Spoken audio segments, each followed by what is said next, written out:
Will you fuck off? Will you just drive past my goddamn window, please, already? Will you just do that instead of inching by and casting light all over my beautiful set? Asymmetry and world building are two game design concepts that are often approached in a similar way to superhero movies.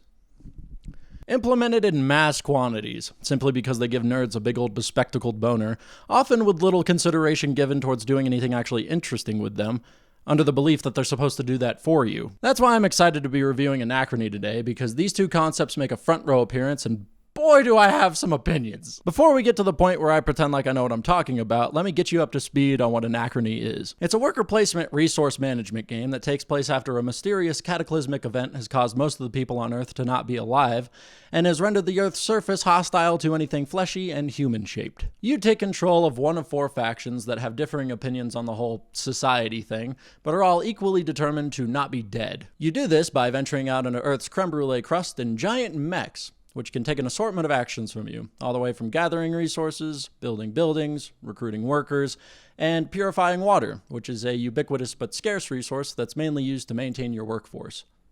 Their morale, not their hygiene. It shows up in a variety of other actions too, because just like Flint, Michigan, purified water is as rare as Tom Hanks in a bad role. What is my hair doing? What the fuck is happening? All these things help stock your fridge with building tiles, resources, and workers, which the capitalist in you will be happy to hear you can exploit for better upgrades, more actions, and a lollipop from the jar on the counter. Time travel makes an appearance too, in a pair of stained sweatpants and a Slipknot t-shirt with holes in it. Some fancy new resource we're calling What the fuck? Some wacky new resource we're calling neutronium this time basically works as a hole punch for the fabric of space-time and has brought about untold riches and progress. Hence the mechs. Unfortunately, it's not all sunshine and sangrias, because for reasons that I'm frankly too uninterested to figure out, these time rifts provided humanity with the ominous realization that another cataclysmic event is on the horizon. This generates 2 unique mechanics. 1, you get to borrow resources from your future self, which on paper sounds both interesting and hilariously irresponsible. And 2, at one discrete point during the game, the Earth is going to turn into the Titanic, and you better be on a lifeboat or else you're going to end up floating along on a beach ball, which would make for a comedic image if it wasn't for the hypothermia. Anachrony has a lot going on, and my camera's battery has a finite amount of charge, so I've simplified a lot here, as I tend to do, but if you've got all that, then you're ready to hear the good news and the bad news. Which would you like first? I'm kidding. I'm alone in my room. That was rhetorical. The good news is the asymmetry.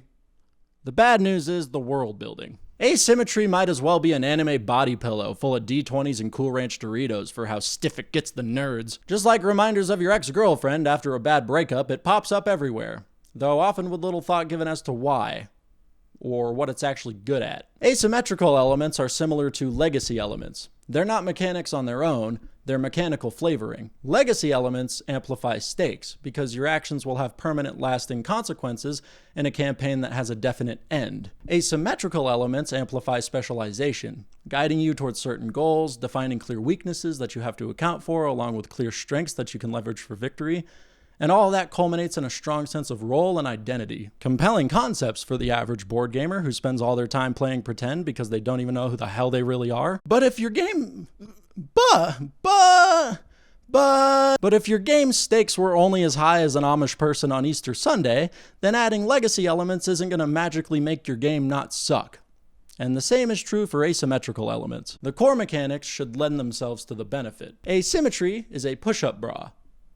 It accentuates what's already there. Following this spicy metaphor, asymmetry transforms Anachrony's bosom from 2 nipples that would go uncensored on children's television to a lovely pair of C-cups that's unfortunately situated right next to Scarlett Johansson. From mooching off your future self for resources, to building a giant sprawling metropolis full of clean water and cream soda, to recruiting an entire platoon of big-brain geniuses to pilot all your mechs, to sinking all your money into super projects that would make Elon Musk feel insecure, there are just so many avenues to victory, each with immediate interesting implications on all the other ones, and that creates plenty of opportunities for specialization. Anachrony's mechanics form a sturdy web, and the asymmetry clicks satisfyingly into the center. But while the mechanics are all tied together very nicely, None of them really sauce my spaghetti, distill my vodka, plant me potatoes, pour my wine, butter my biscuit, what's an American one? Salt my steak, smell what I'm stepping in, slap me on the ass, light my joint,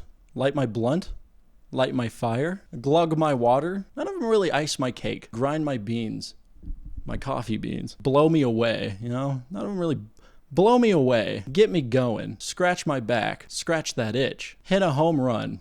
All right. Which brings us to the time travel. It sounds sick, right? Take a trip to the future, steal your own shit from yourself, maybe punch a few paradoxical holes in reality along the way. On paper, excellent. On cardboard, not so much. The rulebook told me these time rifts brought about untold riches, but in the game, they function more like efficiency sandpaper, providing you with little more than pocket change. Its role is for efficiency nerds to shave a turn off their game.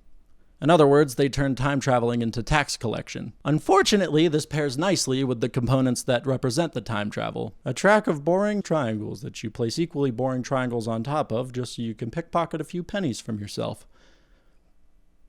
Riveting. But it doesn't stop there. Each faction has its own player card that has a whole bunch of useful information on it, and a large chunk of each is devoted to building spaces. You would think with all that real estate devoted to your future metropolis, they would make it feel like a metropolis, either mechanically or aesthetically, especially considering the needlessly dense lore that they insisted on drenching their game in.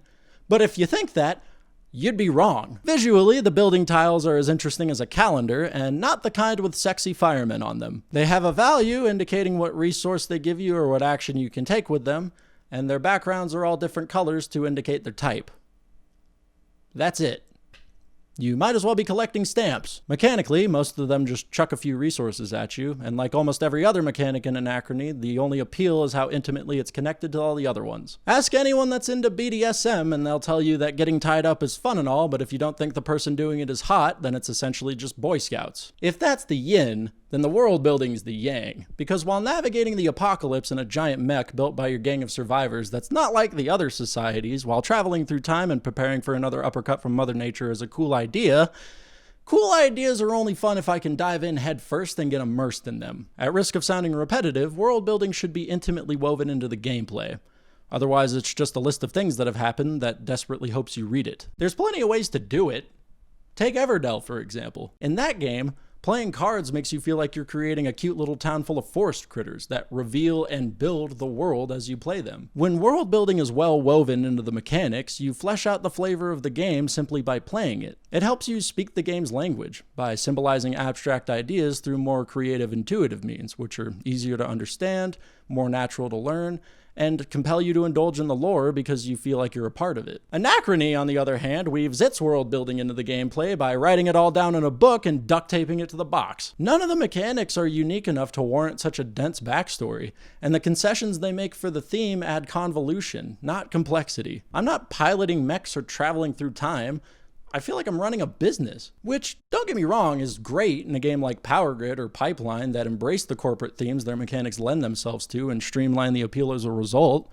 But for some reason, Anachrony thinks it's too cool for that and chooses instead to drench itself in fake creativity, pretending like it's something it's not. Sure, they came up with new names for all the resources in their game, but that's the same thing as coming up with a new name for zombies in your zombie story. It's just lazy. Cold, calloused computational calculation can be fun, but Anachrony's theatrics don't make it feel like anything more than that. At the end of the day, you're still just pushing cubes and placing workers. And worst of all, it feels like it. Anachrony plays it safe in some regards, but in others, it's very ambitious. To its detriment, ambition is nothing without execution. Done well, it can put a crown on your head.